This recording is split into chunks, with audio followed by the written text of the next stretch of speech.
ท่านสาธุชนทั้งหลายนี่คือความภาคภูมิใจของพวกเราคนไทยทั้งประเทศที่ควรภาคภูมิใจที่เรามีความเป็นไทยโดยมีพระพุทธศาสนาเป็นอัตลักษณ์สัญลักษณ์เอกลักษณ์แห่งความเป็นไทยเราจึงกล้าพูดว่าประเทศไทยคือพุทธพุทธคือประเทศไทยนั่นเองเพราะฉะนั้นเมื่อประเทศไทยคือพุทธพุทธคือประเทศไทยแล้วใครก็จะมาเปลี่ยนแปลงประเทศนี้ให้เป็นอย่างอื่นไม่ได้คนไทยไม่มีวันยอมแต่มันก็มีไส้ศึกมันก็มีเกลือเป็นหนอนมันก็มีพวกประเภทที่เรียกว่าคดในข้องอในกระดูกเราไม่รู้เลยว่าคนพวกนี้จะมีสันดานในลักษณะเช่นนี้บ่อนทำลายความเป็นประเทศไทยของเราอยู่เนืองด้วยวิธีการอันแยบยลหลากหลายมากมายจับทางไม่ค่อยได้แต่ท่านสาธุชนเชื่อเถอะองค์สมเด็จพระสัมมาสัมพุทธเจ้าตรัสสิ่งใดแล้วสิ่งนั้นเป็นความจริงทุกประการเหมือนพุทธศาสนสุภาษิตประโยคหนึ่งที่พระองค์ตรัสว่านัตถิโลเกระโหนามะชื่อว่าความลับไม่มีในโลกเพราะฉะนั้นไอ้พวกกบฏไอ้พวกเกลือเป็นหนอนไอ้พวกไส้ศึกทั้งหลายที่มันกระทำการอะไรแบบแอบแฝงปกปิดหมกเม็ดเพื่อไม่ให้คนไทยรู้สุดท้ายมันก็ปกปิดไว้ไม่มิดท่านผู้ชมท่านผู้ฟังทั้งหลายแต่ไม่ใช่ผู้ชมนะอาตมาพูดผิดขออภัยท่านผู้ฟังทั้งหลายมันปกปิดไม่ได้เพราะอะไรผลมันปรากฏชาวพุทธเราไม่ใช่คนโง่พระพุทธเจ้าตรัสสอนเราให้เป็นคนฉลาดให้รู้จักใช้โยนิโสมนสิการสาวไปหาสาเหตุให้เจอเดินไปตามผลที่ปรากฏนี่แหละเอาผลลัพธ์ว่าทำไมลูกหลานเด็กไทยเรามันจึงกักขระไม่เคารพผู้หลักผู้ใหญ่ไม่ยกมือไหว้ไม่เคารพครูอาจารย์ไม่เชื่อฟังพ่อแม่นี่คือผลที่มันเกิดขึ้นองค์พระบรมศาสดาสัมมาสัมพุทธเจ้าตรัสสอนให้เรารู้จักฉลาดคิดพิจารณาวิเคราะห์เราก็มานั่งพิจารณาวิเคราะห์จนกระทั่งรู้ว่าเหตุมันเกิดมาจากอะไรแล้วเราก็เริ่มมารณรงค์ให้พวกเราคนไทยทั้งหลายทั้งปวงเนี่ย back to basic กลับคืนสู่พื้นฐานเดิมให้ได้ทีนี้การกลับคืนสู่พื้นฐานเดิมโดยการย้อนสอนกลับไปเพื่อนำคืนมาในสิ่งที่หายไปนั้นมันดำเนินอย่างนั้นไม่ได้เลยเพราะอะไรเพราะคนเหล่านี้เนี่ยมันวางกับดักเอาไว้หมดแล้วมันปูทางไปสู่ความฉิบหายของสังคมและมันก็ดักเอาไว้ด้วยไม่ให้ใครย้อนสอนกลับได้ด้วยวิธีการที่เราเข้าใจคือจะนำเอากลับมาอย่างที่เราคิดนั้นมันไม่ได้ฮะวิธีการมีวิธีการเดียวก็คือเปลี่ยนหัวเลยจัดการที่หัวอย่างเดียวทำยังไงล่ะก็บัญญัติไว้ในรัฐธรรมนูญสิว่าประเทศไทยมีพระพุทธศาสนาเป็นศาสนาประจำชาติก็จบแล้วหลักสูตรการเรียนการสอนของบ้านนี้เมืองนี้ ก็จะได้นำกลับมาให้ถูกต้องเหมาะสมกับสถานะของความเป็นประเทศไทยของเราเหมือนเดิมแต่ไอ้พวกคนที่มันต่อต้านอยู่น่ะมันไม่ยอมไงเพราะมันลงทุนมาเยอะกว่าจะทำให้ประเทศไทยเราเป็นแบบนี้ได้มันใช้เวลานานหลายสิบปีทุ่มทุนทุ่มงบประมาณลงไปไม่รู้เท่าไหร่มหาศาลอยู่ๆมันจะยอมให้เราบัญญัติไว้ในรัฐธรรมนูญมันไม่ยอมหรอกท่านว่าจริงไหมเล่าอาตมาภาพเคยถามพวกเราทุกท่านทุกคนทั้งพระทั้งเณรทั้งชีทั้งญาติโยมว่าพระพุทธศาสนาเนี่ยมีอันตรายหรือมีความเสียหายตรงไหนพระพุทธศาสนาเนี่ยมีความไม่ดีตรงไหนบัญญัติไว้โดยกฎหมายรัฐธรรมนูญแล้วมันไม่ดีอย่างไรเป็นอันตรายต่อประเทศไทยอย่างไรตอบสิมีใครตอบได้บ้างว่าเป็นอันตรายแบบไหนตอบให้หน่อยใครตอบได้บ้างว่ามันอันตรายยังไงเดี๋ยวพระครูประหลัดนรงฤทธิ์จะหาวิธีแก้ให้จะบอกวิธีให้ถ้าเป็นอันตรายแบบนั้นแบบนี้เนี่ย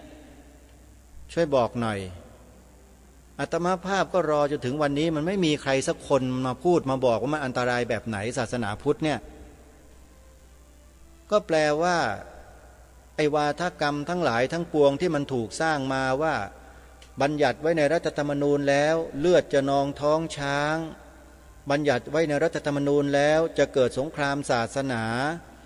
บัญญัติไว้รัฐธรรมนูญแล้วจะเป็นอันตรายในระยะยาวไอ้คนปากพล่อยพวกเนี้ยอาตมาภาพคิดว่ามันตายไปแล้วเนี่ยปากมันไม่มีดีหรอกเกิดมาแล้วชาติหน้าเนี่ยเหม็นอยู่อย่างนั้นแหละปากพวกเนี้ยอย่าไปหลงเชื่อไอ้คนพวกนี้ท่านพระพุทธศาสนาไม่มีข้อเสียอะไรเลยถ้าหากว่ามนุษย์ในโลกนี้ได้ยกย่องพระพุทธศาสนาให้ขึ้นเป็นหลักของชีวิตของประเทศเป็นลายลักษณ์อักษรยิ่งดีโลกเขาจะได้เห็นว่าประเทศเนี้ยสมศักดิ์ศรีของความเป็นศูนย์กลางพระพุทธศาสนาแห่งโลกเพราะรัฐธรรมนูญบัญญัติรับรองศาสนาพุทธเป็นศาสนาประจำชาติไว้เห็นไหมสอดรับกันทั้งหมดไม่ได้เสียหายอะไรเลยโลกเขายกย่องประเทศไทยมาตั้งนานแล้วว่าเป็นศูนย์กลางพระพุทธศาสนาแห่งโลกแต่คนในประเทศที่มีลักษณะอาการอย่างที่บอกไว้ในเบื้องต้นน่ะมันไม่ยอมมันต่อต้านมันคัดค้านโดยไร้เหตุไร้ผลอ้างเหตุผลลมๆแรงๆเลอะเทอะเปรอะเปื้อนไม่มีสาระทั้งนั้นเลยและไอ้คนไทยหัวอ่อนๆก็ไปเชื่อกันหมดและก็หลงมาต่อต้านศาสนาพุทธของบรรพบุรุษตัวเองดูสิมันสมควรเป็นคนไทยกันอยู่ไหมพวกเราเนี่ยไม่ว่าพระว่าโยมทั้งนั้นแหละสมควรไหมแทนที่จะช่วยกันถ่อช่วยกันพายรัตนาวานี้ให้ไปในทิศทางเดียวกันให้ไปสู่เป้าหมายอันเป็นอมตะนิพพานไม่เอาตีนราน้ำบ้างเจาะเรือให้ทะลุบ้างเป็นยังไงล่ะแล้วสุดท้ายมันก็ล่มเท่านั้นแหละทุกวันนี้เป็นยังไงถูกคนพวกปลาทั้งหลายที่อยู่ในทะเลกัดกินกันเห็นไหมจับศึกยัดใส่คุกกันนะเห็นเปล่านี่แหละเพราะความอ่อนด้อยอ่อนปัญญาของพวกเรากันนั่นแหละมาต่อต้านกันเองจะมีอีกไหมเนี่ยไอ้คนประเภทนี้ถามหน่อยในยุคต่อไปเนี่ยที่ปฏิเสธที่ต่อต้านคัดค้านศาสนาพุทธไม่ให้เป็นศาสนาประจำชาติบัญญัติไว้ในกฎหมายรัฐธรรมนูญเนี่ยมีใครอีกไหมจะดูได้ว่าไอ้พวกปัญญาอ่อนมันยังมีเหลืออยู่เปล่าในประเทศนี้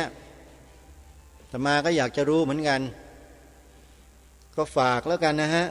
ผู้แทนของประชาชนข้าราชการทั้งหลายทั้งปวง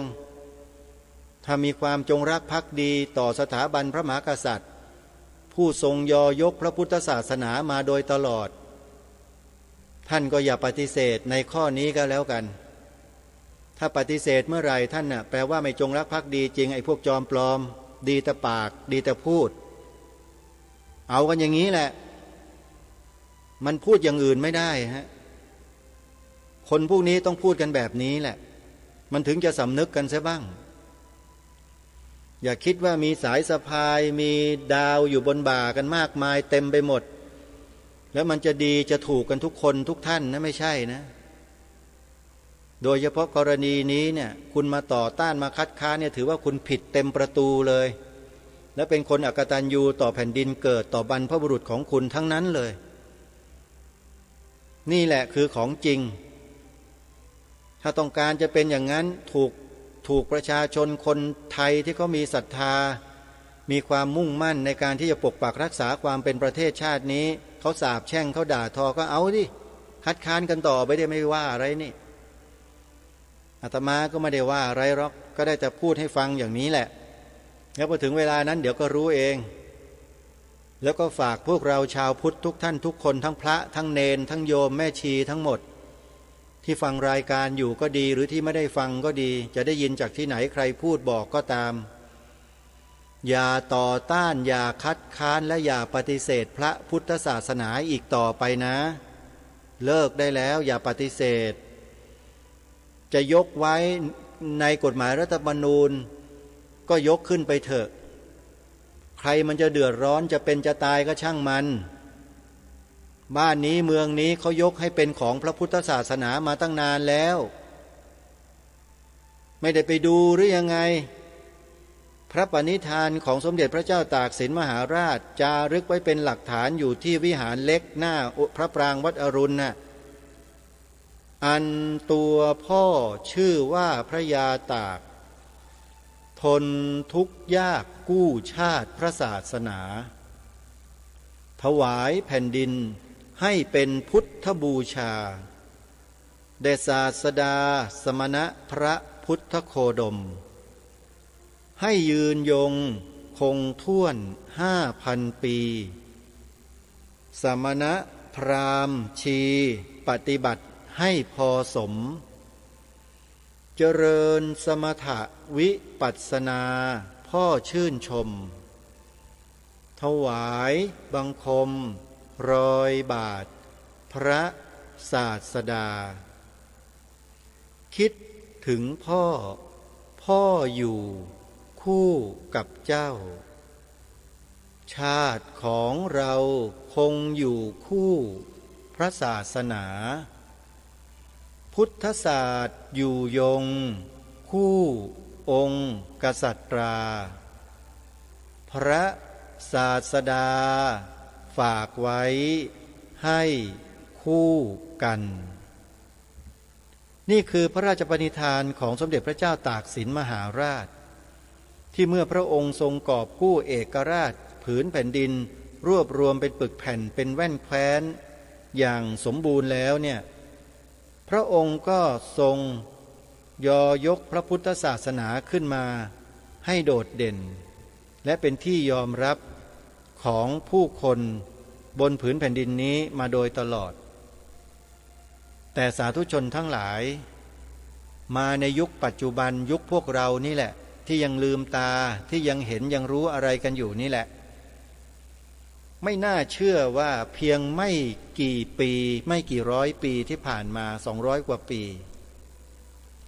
จิตใจของมนุษย์ที่อยู่บนผืนแผ่นดินไทยที่เรียกตัวเองว่าเป็นคนไทยเนี่ยมันเปลี่ยนแปลงไปได้ถึงขนาดนั้น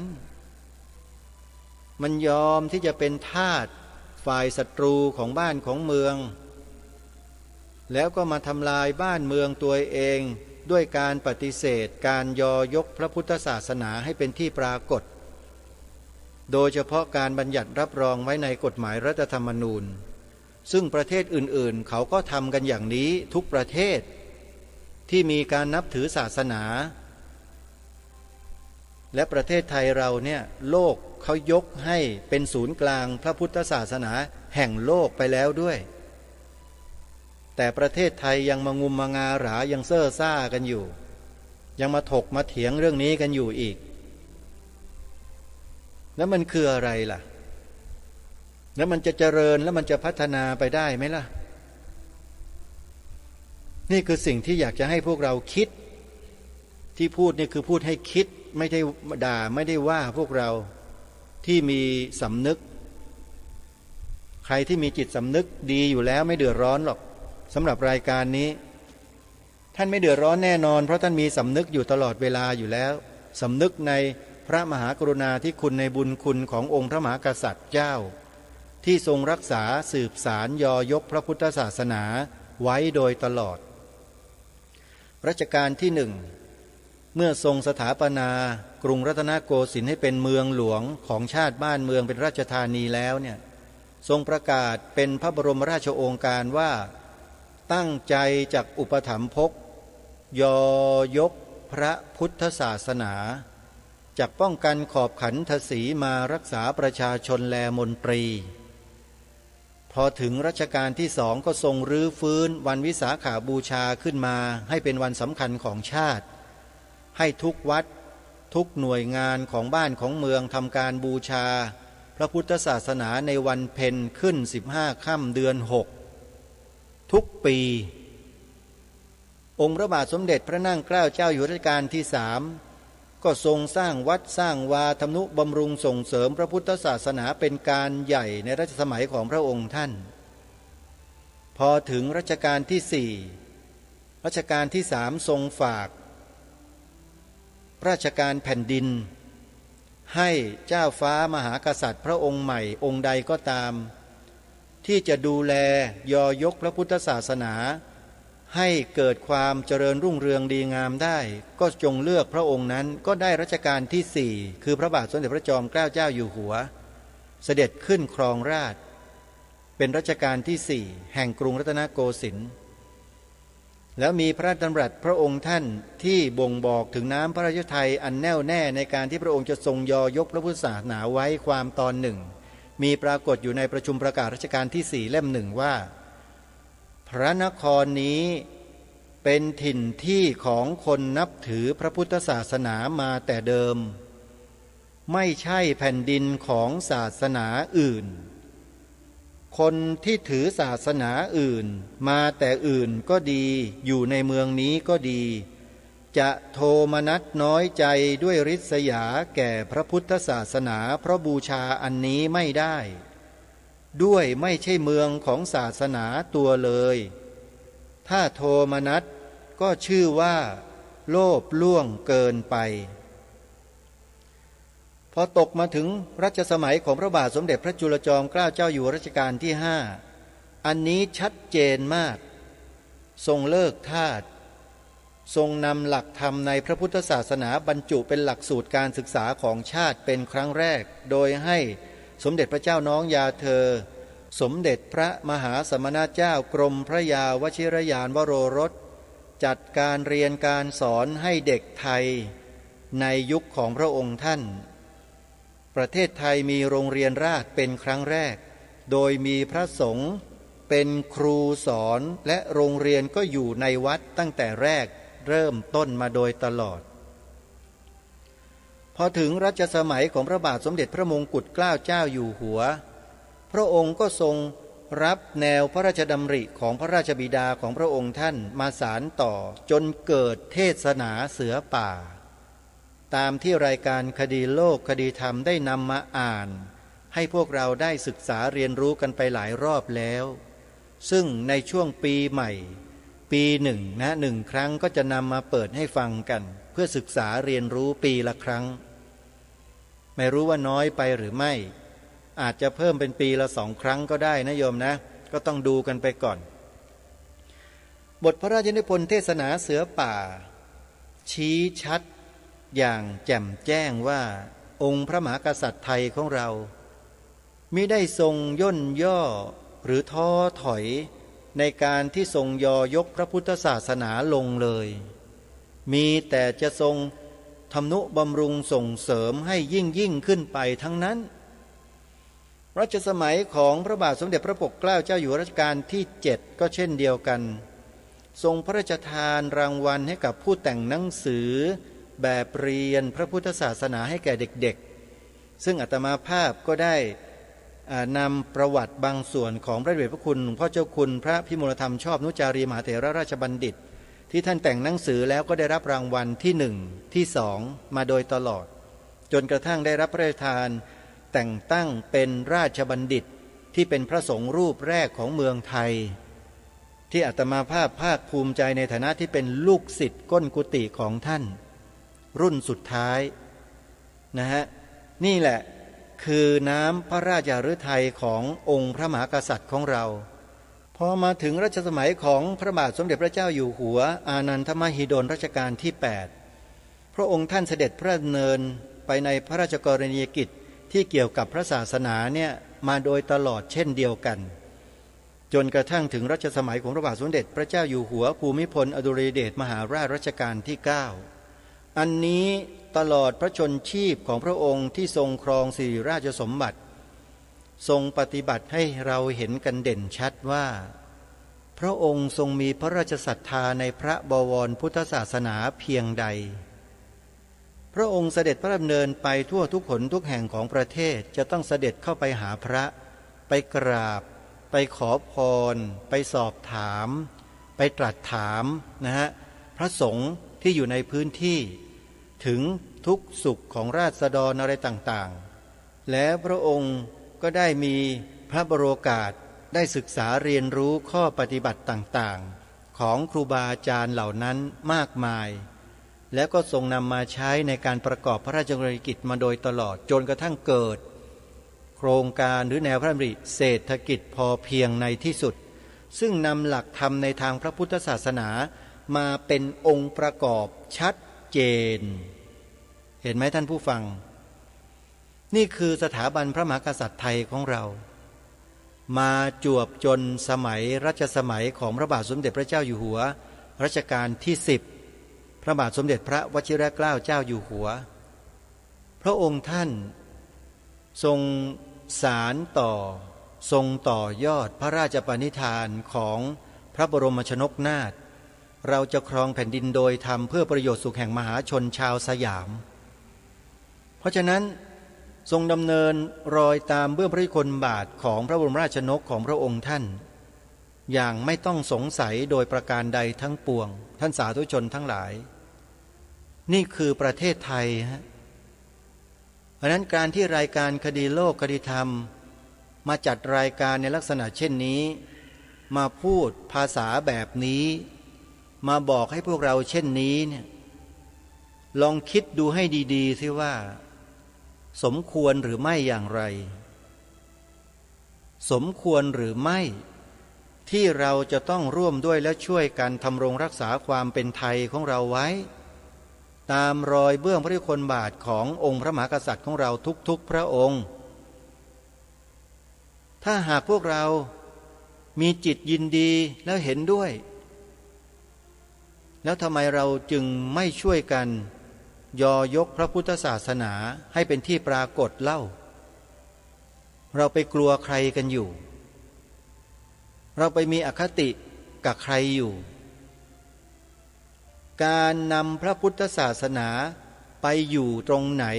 ไปบัญญัติไว้ตรงไหนไปตั้งไว้ณที่ใดก็แล้วแต่เป็นมงคลอันสูงสุดบัญญัติไว้ในกฎหมายรัฐธรรมนูญก็ทำให้กฎหมายรัฐธรรมนูญและผู้ใช้กฎหมายรัฐธรรมนูญนั้น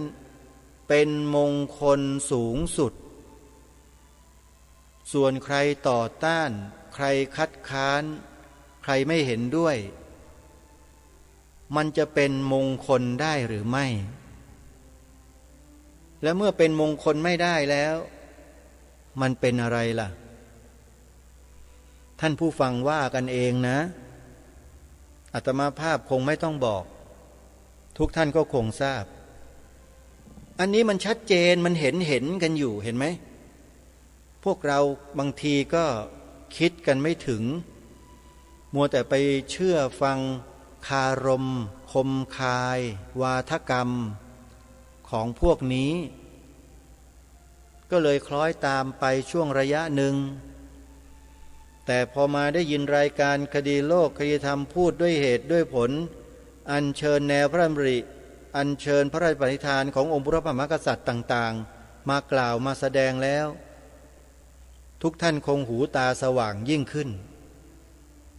ถ้าเราไม่เชื่อองค์พระมหากษัตริย์ของเราแล้วเราจะไปเชื่อใครล่ะเชื่อไอ้พวกนักวิชาการที่คัดค้านต่อต้านศาสนาพุทธไม่ให้เป็นศาสนาประจำชาตินั้นหรือเชื่อเหรออาตมาไม่มีวันที่จะเชื่อคนพวกนี้อาตมาเชื่อแต่องค์พระมหากษัตริย์ของชาติบ้านเมืองคนพวกนี้ไม่ได้มีความจงรักภักดีจริงเห็นไหมเห็นภาพหรือยังท่านผู้ฟังคนที่มีความจงรักภักดีจริงต้องยอยกพระพุทธศาสนาตามรอยเบื้องพระยุคลบาทแต่คนที่ดีแต่ปากดีแต่พูดว่าจงรักภักดีแต่ใจนั้นไม่ใช่ก็จะต่อต้านไม่ยอยกพระพุทธศาสนาก็แค่นี้เองคิดง่ายๆหลักคิดง่ายๆไปคิดอะไรกันมากมายเพราะฉะนั้นเข้าใจกันตรงกันแล้วนะว่าการเรียกร้องให้มีการบัญญัติรับรองศาสนาพุทธเป็นศาสนาประจำชาติไว้ในกฎหมายรัฐธรรมนูญเนี่ยเป็นสิริมงคลต่อชาติบ้านเมืองเป็นที่สุดส่วนใครต่อต้านคัดค้านก็ถือว่าเป็นอัปมงคลต่อชาติบ้านเมืองที่สุดเหมือนกันอาตมาภาพก็อยากจะดูใช่ว่าปีนี้ปีหน้าปีต่อๆไปจะมีคนอัปมงคลเกิดขึ้นในประเทศนี้อีกกี่คนและมันจะหมดไปกี่คนก็จะดูต่อไปก็หวังว่าความเป็นอัปมงคลหรือคนอัปมงคลเหล่านี้น่าจะหมดจะสิ้นไปจากแผ่นดินนี้เสียทีนะไม่ควรหลงเหลืออยู่แล้วล่ะเพราะมันหมดเวลาสำหรับคนพวกนี้แล้วไม่มีพื้นที่ให้สำหรับคนอัปมงคลเหล่านี้อีกต่อไปแล้วท่านผู้ฟังเพราะพอแล้วใช้ระยะเวลาต่อต้านมายาวนานแล้วเลิกสักทีเถอะคนเขาเบื่อกันแล้วเขาอยากเห็นประเทศนี้เป็นประเทศที่ดีงามอุดมสมบูรณ์เป็นแผ่นดินธรรมแผ่นดินทองเหมือนก่อนไม่ใช่เป็นแผ่นดินเดือดเหมือนอย่างที่ผ่านมาและเป็นปัจจุบันนี้เขาไม่ต้องการเห็นกันประชาชนน่ะเขาต้องการอยู่อย่างสงบร่มเย็นอยากเห็นคนในสังคมอยู่ในศีลอยู่ในธรรมอยากเห็นเด็กๆลูกหลานเยาวชนเราว่านอนสอนง่ายเชื่อฟังเคารพพ่อแม่ครูบาอาจารย์กราบไหว้พระเจ้าพระสงฆ์ช่วยเหลือส่งเสริมดูแลอุปัฏฐวัฏฐากพระเจ้าพระสงฆ์ดำรงพระศาสนาให้เป็นศาสนาประจำชาติอย่างมั่นคงถาวรตลอดไปจนครบ 5,000 ปีเขาต้องการแบบนั้นกันทีนี้เมื่อต้องการแบบนั้นแล้วเรามานั่งกันเฉยๆแล้วมาต่อต้านคัดค้านกันอยู่อย่างนี้เมื่อไหร่มันจะได้ล่ะใช่ไหมมันต้องเดินไปในแนวทางเดียวกันถึงจะถูกต้องและเป็นพลังท่านว่าจริงหรือไม่ลมก็ดีสายน้ำก็ดีที่มันพัดไปในทางเดียวกันเนี่ยท่านผู้ฟังคิดว่ามันมีพลังไหมมีพลังแต่ถ้าเกิดมันมีลมหวนทวนกลับมาลมนั้นมีพลังไหมมีเหมือนกันแต่เป็นพลังพายุฮะมันหมุนแล้วก็ทำลายโลกใบนี้ฉิบหายวายป่วงหมดเห็นหรือยังฮะนี่คือการที่ไม่เป็นไปในทิศทางเดียวกันมันก็จะเกิดอันตรายแบบนี้แหละเพราะฉะนั้นเราควรช่วยกัน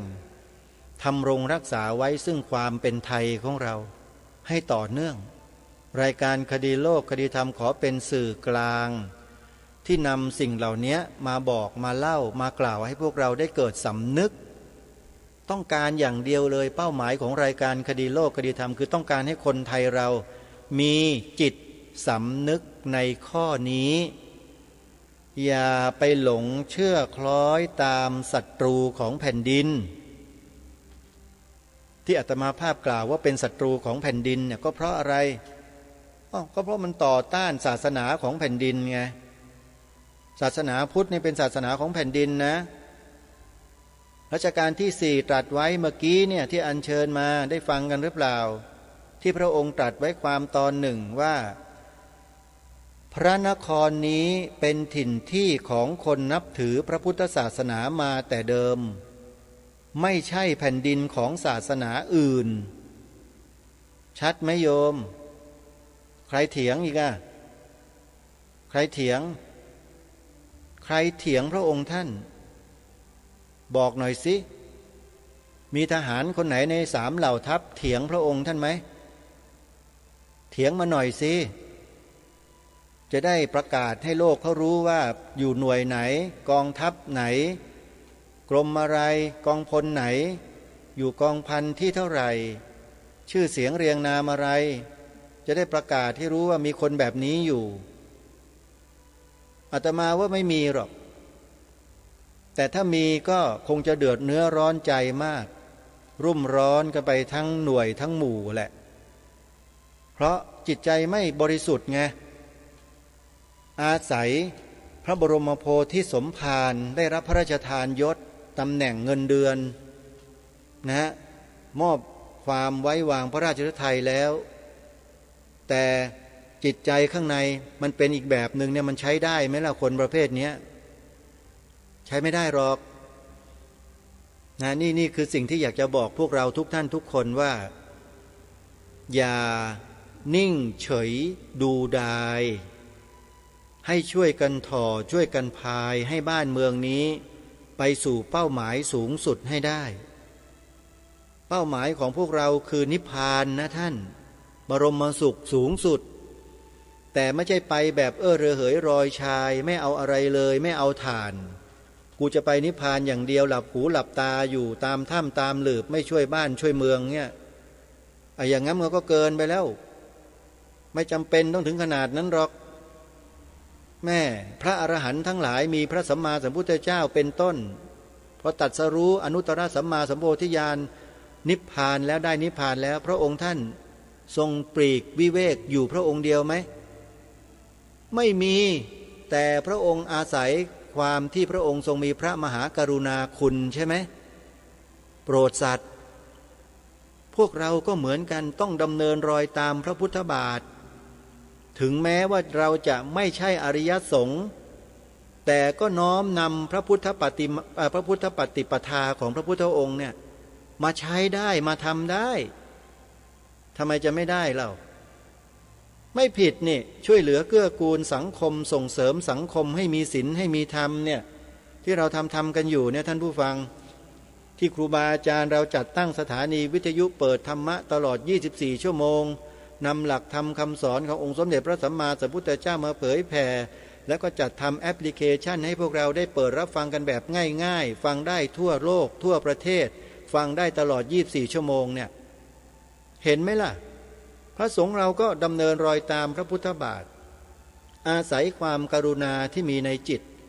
เสียสละชีวิตตนเองความสุขสบายของตนเองความเห็นแก่ตัวของตนเองเนี่ยมานั่งเฝ้าสถานีวิทยุตลอด24ชั่วโมงมาเปิดให้ญาติโยมฟังจ่ายค่ากระแสไฟฟ้ามากเท่าไหร่กี่หลายหมื่นท่านก็ยอมไม่เป็นไรบอกญาติโยมทำบุญมาถวายปัจจัยมาถึงแม้ว่าไอ้พวกทูตเทวทัตทั้งหลายจะกล่าวหาพระเหล่านี้ว่าเป็นมหาโจรท่านก็ยังทำกันอยู่เพราะท่านไม่ได้เป็นมหาโจรจริงหรอกโยมถ้าเป็นมหาโจรจริงคงไม่ทำงานเผยแผ่พระศาสนาให้ผู้คนได้ศึกษาเรียนรู้พระธรรมคำสอนขององค์สมเด็จพระสัมมาสัมพุทธเจ้าหรอกจริงไหมแล้วพวกอาตมาเป็นมหาโจรตามที่เขากล่าวหาหรือเปล่าโยมไม่ใช่แล้วใครไปเชื่อคนพวกนี้ก็ไม่รู้อย่างที่ท่านพระมหาอุเทนปัญญาปริทัศน์กล่าวไปหลงไปเชื่อกันอยู่ได้ไอ้พวกคฤหัสถ์หัวดำทั้งหลายบางทีหัวไม่ดำแล้วแหละหัวงอกแต่ดันไปย้อมกันให้สีดำทาปากแดงๆกันอยู่นะท่านพระมหาอุเทนท่านพูดนะอาตมาไม่ได้พูดเองนะโยมอาตมาฟังท่านแล้วจริงฮะถ้าคนมีศีลมีธรรมจริงบริสุทธิ์จริงเขาไม่มาด่ามาว่าพระแบบนี้เขาคงไม่มาย้อมผมให้มันดำอย่างนี้คงไม่มาทาปากแดงๆมีดอกไม้ล้อมรอบแบบนี้มานั่งคิดจริงฮะคนพวกนี้ไม่มีศีลจริงนี่ถ้ามีศีลจริงเขาไม่ทำตัวเองแบบนี้กันหรอก ทีนี้ก็ไปเปิดดูคลิปต่างๆที่พูดถึงคนกลุ่มนี้ก็ไปเจอประวัติเขาไปขุดคุยมาจนเจอเอาหลักฐานมาอ้างอิงมาบอกเราจนหายสงสัยอ๋อพวกนี้ไม่ใช่จริงๆเป็นคนที่ชุบตัวให้ดูดีให้ชาวพุทธเราหลงเชื่อแล้วเสร็จแล้วพวกเราก็กลายเป็นพวกเขาเพราะถือเป็นครูเป็นอาจารย์ไปเลยทีนี้ครูอาจารย์พูดอะไรคนไทยมันก็เชื่อนะโยมคนพวกนี้ฉลาดมากแต่ก็โง่กว่าพวกเราฉลาดกว่าฉลาดในเชิงยุทธศาสตร์เราไม่ยอมแพ้ไม่ยอมโง่ที่จะไปหลงเชื่อคนเหล่านี้ง่ายๆและสุดท้ายอาตมาภาพเมื่อศึกษาบทพระไตรปิฎกเทศนาเสือป่าของล้นเกล้ารัชกาลที่6ตรัสไว้เมื่อ100 กว่าปีในกันที่8ตรัสเตือนพวกเราชาวพุทธไว้ชัดเจนว่าผู้ที่คนอื่นเขาส่งเข้ามาปลอมแปลงเพื่อทำลายพระพุทธศาสนาเราทั้งหลายต้องคอยระวังรู้เท่าไว้จึงจะควรพระเดชพระคุณท่านเจ้าคุณพระธรรมเมธาภรณ์ระแบบทิตยาโนท่านก็รู้เท่าทันคนพวกนี้ท่านเจ้าพระคุณสมเด็จพระพุทธโฆษาจารย์ปอ.ประยุตโตท่านก็รู้เท่าทันคนพวกนี้ท่านพระมหาอุเทนปัญญาปริทัศน์วัชนะสงครามปริยนธรรม9 ประโยคท่านก็รู้เท่าทันคนพวกนี้แม้แต่ท่านพระอาจารย์วิทยากิจจวิชโชลูกศิษย์หลวงตามหาบัวล่าสุดก็รู้เท่าทันคนพวกนี้เห็นไหมโยมพระสงฆ์สายวัดบ้านสายวัดป่าโดนคนพวกนี้มันกล่าวหาโจมตีใส่ร้ายหมดเลยไม่มีเหลือเลยโยมเป็นมหาโจรกันทั้งบ้านทั้งเมืองแล้วถ้าพระรูปไหนยังไปห่อหมกไปยกคนพวกนี้อยู่อาตมาว่าพระพวกนั้นบ้าแล้วพระบ้ามาทำลายพระด้วยกันเองโดยการไปยกย่องส่งเสริมศัตรูของพระรัชกาลที่6ก็ตรัสเตือนไว้นี่ชัดๆอยู่แล้วว่าผู้ที่คนอื่นเขาส่งเข้ามาปลอมแปลงเพื่อทำลายพระพุทธศาสนาเราทั้งหลายต้องคอยระวังรู้เท่าไว้จึงจะควรพระสงฆ์อย่างเราอาตมาภาพทั้งหลายที่ทำงานอยู่ทุกวันนี้โยมทำลายพระพุทธศาสนาหรือเปล่าทำลายไหมโยมที่กำลังจัดรายการวิทยุออกสื่อออกอะไรกันอยู่เนี่ยทำลายพระพุทธศาสนาหรือส่งเสริมโยมพิจารณาดูสิแล้วคนที่มันมากล่าวหาพระอยู่โป้งอย่างที่ท่านพระมหาอุเทนกล่าวถึงนั่นน่ะพวกนั้นคือใครล่ะอันนี้คือข้อคิดของรายการในวันนี้ท่านผู้ฟังเหลือบดูเวลาหมดซะแล้วท่านสาธุชนทั้งหลายพรรษานี้นะโยมนะขอให้เราตั้งจิตตั้งใจให้ดีจงเดินก้าวไปอย่างมั่นคงอย่างถูกต้องอย่าไปหลงกลคนพวกนี้กันอีกให้เชื่อฟังพระสงฆ์ที่เป็นครูบาอาจารย์ที่ทำงานพระศาสนาในรูปแบบต่างๆเอาไว้นะโยมนะช่วยกันส่งเสริมพระลูกพระหลานเรานี่แหละเราคือครอบครัวเดียวกันทั้งหมดแต่คนพวกนั้นรัชกาลที่6ตรัสไว้เลยว่าเป็นผู้ที่คนอื่นเขาส่งเข้ามาปลอมแปลงเพื่อทำลายพระพุทธศาสนาให้ระวังกันวันนี้เวลาของรายการคดีโลกคดีธรรมหมดลงแล้วอาตมาภาพต้องขอสมมุติยุติรายการไว้แต่เพียงเท่านี้ก่อนวันพรุ่งนี้พบกันใหม่ขอความสุข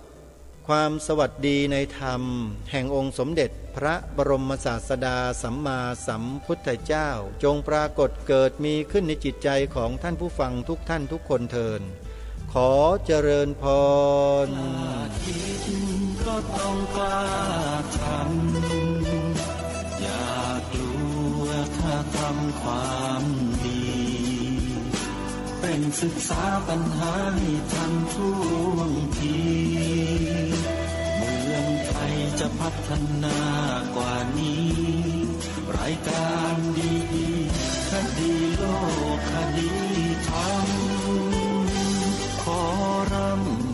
สัมพันธ์บรรยายความคิดเครื่องหมายแห่งสีทั้งสามงามถนัดขาวคือบริสุทธิ์สีสวัสดิ์หมายพระไตรรัตน์และธรรมะคุ้มจิตไทยแดงคือโลหิตเราใสซึ่งยอมสละได้เพื่อรักษาชาติศาสนาน้ำเงินคือสีโสภาอันจอมกระชากพระโปรดเป็นของส่วนองค์จัดริ้วเข้าเป็นไตรรงค์ยิ่งเป็นสีธงที่รักแห่งเราชาวไทยทหารอวตารนำไปยงยุทธวิชัยวิชิตก็ชูเกียรติสยามประเทศไทยที่เจริญมั่นคงมาได้จนถึงทุกวันนี้มิได้เกิดขึ้นจากความหวาดกลัวอย่างคลาดเขลาแต่บรรพบุรุษไทยของเราทุกยุคทุกสมัยล้วนแต่มีความกล้าหาญและชาญฉลาดปกป้องเอกราชสร้างชาติให้เกิดความมั่นคงโดยมีธงแห่งพระไตรรัตน์เป็นเครื่องนำชัยจึงเป็นที่มาที่ไปของรายการคดีโลกคดีธรรมกล้าคิดก็ต้องกล้าทำอย่ากลัวถ้าทำความดีเร่งศึกษาปัญหาให้ทันท่วงทีเมืองไทยจะพัฒนากว่านี้รายการดีๆคดีโลกคดีธรรมรายการดีๆคดีโลกคดีธรรม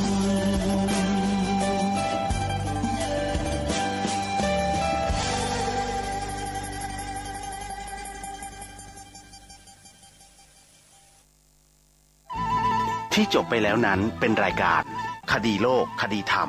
ดำเนินรายการโดยพระครูปลัดนรงค์ฤทธิ์